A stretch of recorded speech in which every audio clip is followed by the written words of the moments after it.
तो आइए part number 2 शुरू करते हैं। लेक्चर नंबर 3 का पार्ट नंबर 2 देखते हैं। पार्ट नंबर 2 में हम क्या करेंगे, हमें पढ़ना है वोल्ट मीटर। पार्ट नंबर 1 में हम एमीटर पढ़ चुके हैं, यहाँ पे हम पढ़ेंगे वोल्ट मीटर। वोल्ट मीटर, ठीक है। तो वोल्ट मीटर क्या करता है, जैसे हमें किसी परिपथ का उसके नाम से ही पता चल रहा है, वोल्ट मीटर यानी वोल्ट को नापेगा। वोल्ट क्या होता है, वोल्टेज की इकाई होती है। तो सिंपली कह सकते हैं कि ये क्या करता है, परिपथ में किसी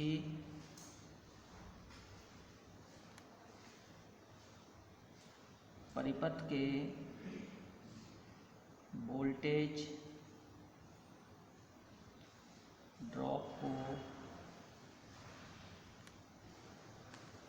मापता है, ठीक है। फिर एमीटर को आप श्रेणी क्रम में लगाए थे, तो वोल्ट मीटर को किस में लगाएंगे, समांतर क्रम में लगाएंगे। परिपथ में इसे सदैव समांतर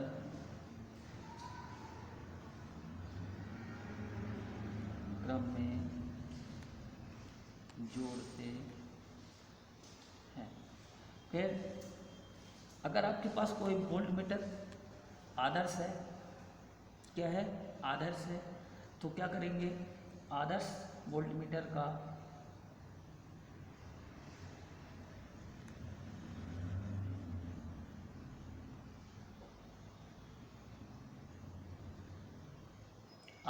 मीटर का आंतरिक प्रतिरोध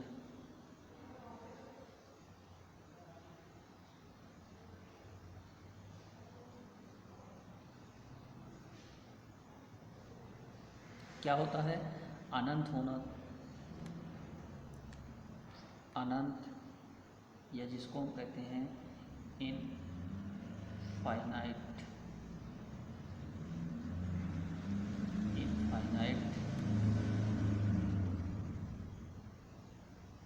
होता है, ठीक है। क्यों इनफाइनाइट होता है, अगर आप उसके प्रतिरोध को कम रखेंगे तो उसमें धारा प्रवाहित होगी, धारा प्रवाहित होगी तो प्रतिरोध के कारण वोल्टेज ड्रॉप होगा, और जब वोल्टेज ड्रॉप होगा तो वो सही रीडिंग नहीं दे पाएगा, सही से माप नहीं कर पाएगा, उसका खुद का ही वोल्टेज ड्रॉप हो जाएगा, तो दिखाएगा कि परिपथ का दिखाएगा। इसीलिए हम उसको क्या करते हैं कि आंतरिक प्रतिरोध को ज़्यादा रखते हैं, मतलब अनंत रख मान लेते हैं कि बहुत ज़्यादा है, इतना ज़्यादा है कि उसमें धारा प्रवाह होगा ही नहीं, ठीक है। और जब धारा प्रवाह नहीं होगा तो उसका स्वयं का वोल्टेज ड्रॉप नहीं होगा, ठीक। तो वो जो भी रीडिंग देगा वो किसकी देगा, परिपथ की रीडिंग देगा। क्लियर हुई बात। तो यहाँ से ये तीनों क्वेश्चन भी इम्पोर्टेंट है, यहाँ से पूछे जाते हैं कि वोल्टमीटर क्या करता है, तो परिपथ का वोल्टेज ड्रॉप नापता है। परिपथ में कैसे लगाते हैं, तो जी समांतर क्रम में लगाते हैं, और इस मोटर का जो आंतरिक प्रतिरोध होता है वो हमेशा इनफाइनाइट होता है, अनंत होता है, आदर्श मान के चलते हैं, ठीक। अब क्या करते हैं, वोल्ट मीटर की हम माप सीमा को बढ़ा लेते हैं।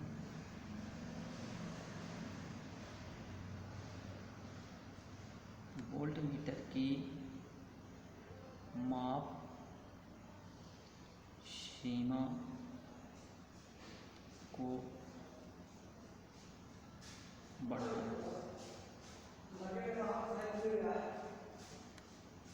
ठीक है। तो वोल्टेज की माप सीमा को बढ़ाने के लिए क्या करते हैं, यहाँ पे हम एक परिपथ बनाते हैं। परिपथ है हमारा कुछ इस तरह का बनेगा,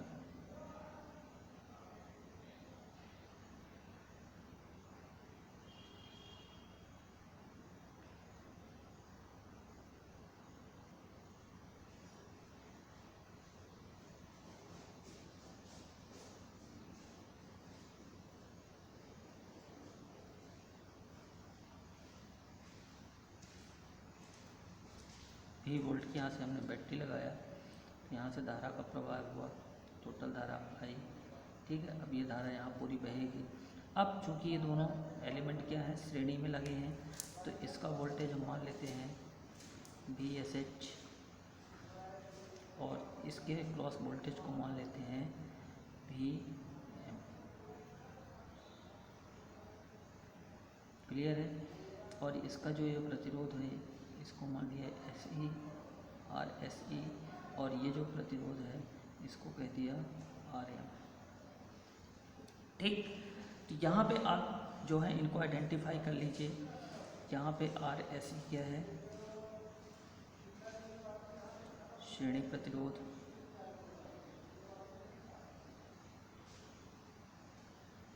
ठीक, आर एम क्या है? मीटर प्रतिरोध।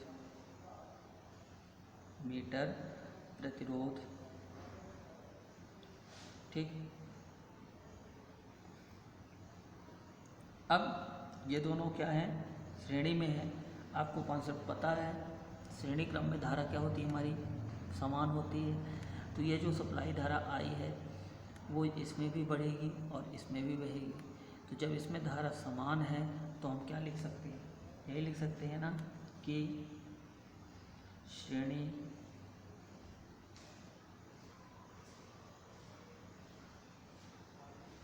प्रतिरोध की धारा बराबर मीटर की धारा। कह सकते हैं कि नहीं कह सकते? मीटर की धारा, ये कहा जा सकता है कि नहीं कह सकते? बिल्कुल कह सकते हैं। ठीक, अब जब श्रेणी की धारा, तो धारा बराबर क्या लिखते हैं? आई बराबर वी बटे आर, वोल्टेज बटे प्रतिरोध।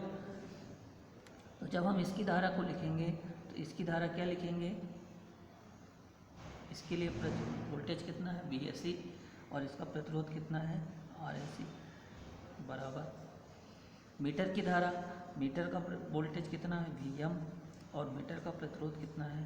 Are M. ठीक है, अब करना क्या है? यहाँ से हम लिखेंगे,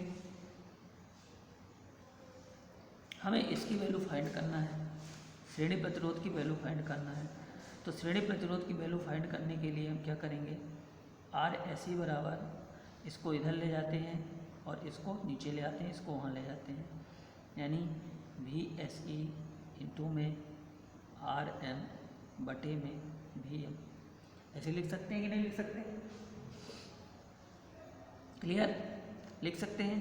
अब ये बताइए कि ये परिपथ है, परिपथ में ये सप्लाई वोल्टेज है, ये श्रेणी क्रम है।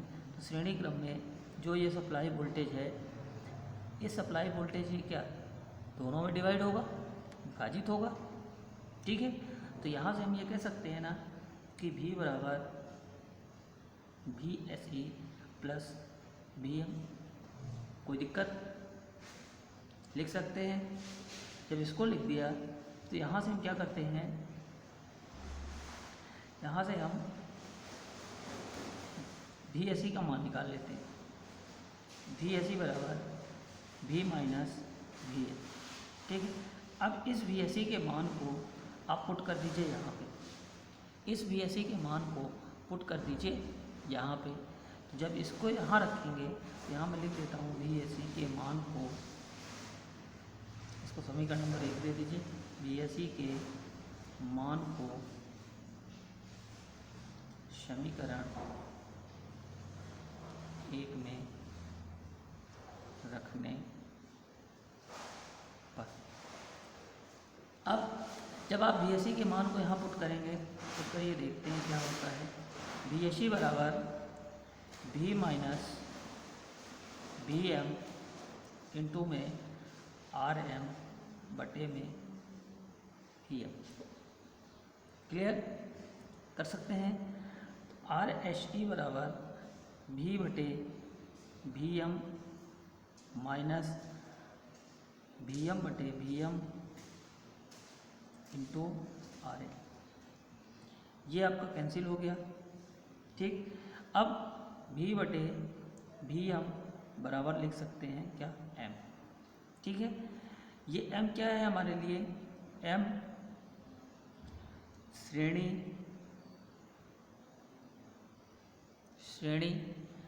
मल्टी प्लायर गुणांक, क्या कहा, श्रेणी मल्टीप्लायर फैक्टर। ठीक, अब जब V/Vm की जगह पे m रखते हैं तो हमको मिलता है, हमको मिल जाएगा RSE बराबर m-1 इंटू R। क्लियर? तो ये हुआ हमारे श्रेणी प्रतिरोध को निकालने का फार्मूला, m-1 इंटू RN। ठीक है, अब जहाँ से आपने क्या कर निकाला कि जैसे जैसे आप श्रेणी प्रतिरोध के मान को बढ़ाते जाएंगे, जैसे जैसे आप श्रेणी प्रतिरोध के मान को बढ़ाते जाएंगे तो आपके वोल्ट मीटर की रीडिंग क्या होगी, बढ़ती चली जाएगी। तो यहाँ सीधे से कह सकते हैं कि वोल्ट मीटर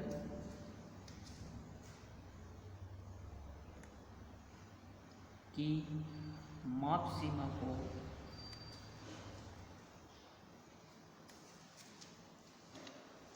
सीमा को बढ़ाने के लिए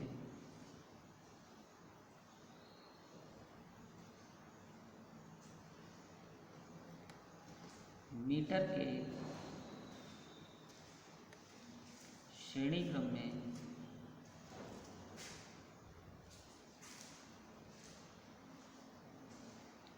एक उच्च मान यानी हाई वैल्यू का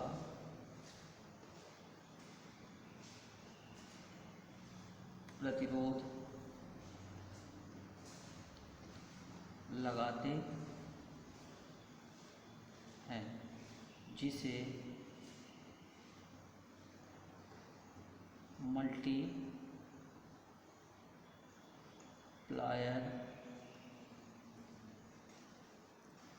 प्रतिरोध कहते हैं। ठीक है, क्लियर हुई बात? कि श्रेणी में एक प्रतिरोध लगाते हैं जिसे हम क्या कहेंगे, मल्टीप्लायर प्रतिरोध कहते हैं। ठीक, अब इसके आगे देखते हैं। आपने ये जो सर्किट है इसकी अगर आप धारा लिखना चाहें, यहाँ से जो धारा बहेगी वो फुल स्केल धारा बहेगी। ठीक, तो यदि आप इसको धारा लिखना चाहें तो धारा क्या, इसके लिए धारा आप क्या लिख सकते हैं, धारा I बराबर वोल्टेज बटे प्रतिरोध। धारा I बराबर वोल्टेज क्या है V और प्रतिरोध क्या है, सीरीज में है तो तुल्य प्रतिरोध RSE प्लस RN। ये इसकी धारा लिखी जा सकती है कि नहीं लिखी जा सकती, लिखी जा सकती है। तो यहाँ से हम कह सकते हैं कि परिपथ की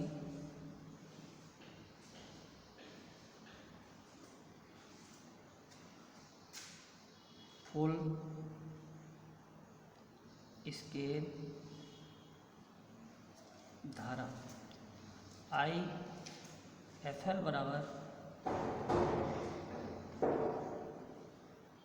V/RSE प्लस RM। ये हो गई हमारी परिपथ की फुल स्केल धारा। अब एक चीज देखते हैं, वोल्ट मीटर की सुग्राह्यता। वोल्ट मीटर की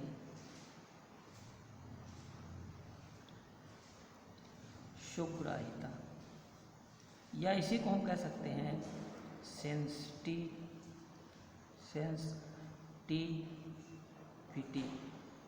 जो कि आपको कल बताया गया था। सेंसिटिविटी क्या होती है, मतलब संवेदनशीलता, या उसी को कहते हैं सुग्राह्यता। ठीक है, तो ये जो वोल्ट मीटर की सुग्राह्यता होती है, ये किसके, वोल्ट मीटर की सुग्राह्यता SP बराबर, ये आपके फुल स्केल धारा के इन्वर्सली प्रोपोर्शनल होती है, यानी इन्वर्सली कहें तो 1/IF है।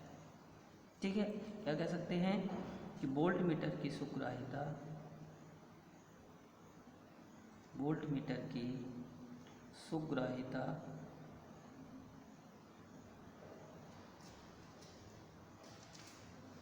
इसके फुल स्केल धारा के विलोमानुपाती होती है।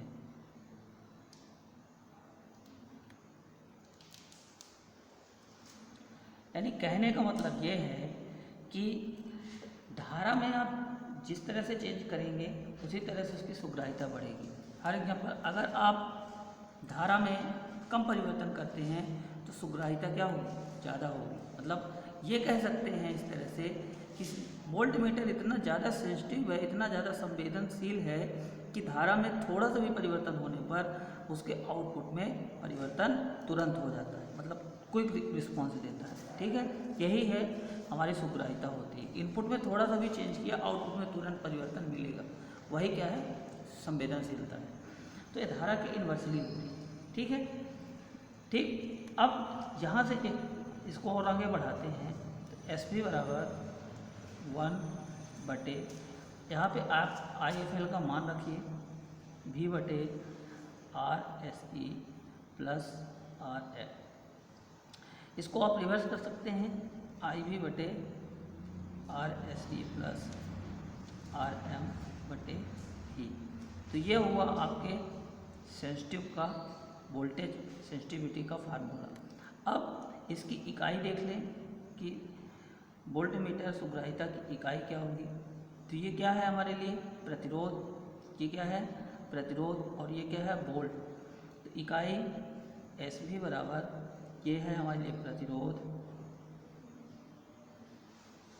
और ये है हमारे लिए वोल्ट।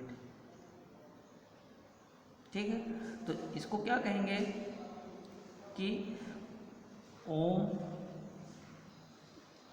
प्रति वोल्ट। ठीक है, तो एसवी की इकाई होगी ओम प्रति वोल्ट। ठीक है, तो यहाँ से सुग्राह्यता की इकाई पूछी जाती है कि सुग्राह्यता की इकाई क्या होती है? तो ओम प्रति वोल्ट होती है। ठीक, फार्मूला भी पूछा जाता है और यहाँ से एक छोटा सा क्वेश्चन भी बनता है कि दे देगा कि किसी वोल्टमीटर की किसी परिपथ की फुल स्केल रीडिंग कितने एम्पियर है तो उसकी सुग्राह्यता बताइए। आप यहाँ पे रख के सीधे उसको बता सकते हैं। ठीक है, या सीधे धारा ना दे के आपको प्रतिरोध दे दे और वोल्टेज दे दे और आपसे सुग्राह्यता पूछ ले। ठीक, तो ये थे आपके दो वेरी इंपॉर्टेंट चैप्टर टॉपिक। यहाँ से क्वेश्चन हमेशा पूछे जाते हैं और पूछे जाते रहेंगे। ठीक है, ये आपके ITI के लिए तो इम्पोर्टेंट है ही, साथ ही साथ अगर आप आगे कंपटीशन में जाएंगे या कोई पेपर देना चाहेंगे कंपटीशन का, वहाँ से भी इस टॉपिक से क्वेश्चन हमेशा बनते हैं और अच्छे क्वेश्चन बनते हैं। ठीक है, तो इसको आप कभी भी मिस नहीं करिए। ठीक, तो आज का लेक्चर हम अपना यहीं पे एंड करते हैं। ठीक है, दो छोटे पार्ट में हमारे जो लेक्चर हुए, अब अगला लेक्चर मंडे को करेंगे जिसमें हम पढ़ेंगे ओम मीटर। ठीक है, तब तक के लिए धन्यवाद। All the best.